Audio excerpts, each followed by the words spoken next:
M, istri dari salah satu penculik bernama Andre, mengaku tidak mengetahui asal-usul uang 8 juta rupiah yang diterima dari suaminya di rumah Jalan Johar Baru 3 nomor 42, RT 05 RW 09, Johar Baru, Jakarta Pusat, Kamis, 21 Agustus 2025. Tiga pelaku penculikan terhadap seorang kepala cabang pembantu, KCP, sebuah bank BUMN di Cempaka Putih berinisial MIP ditangkap di rumah tersebut. Sedangkan pelaku RW ditangkap saat tiba di Bandara Udara Komodo, Nusa Tenggara Timur, NTT.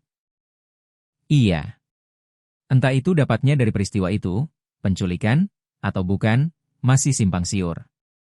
Intinya istrinya nggak tahu sumber dana.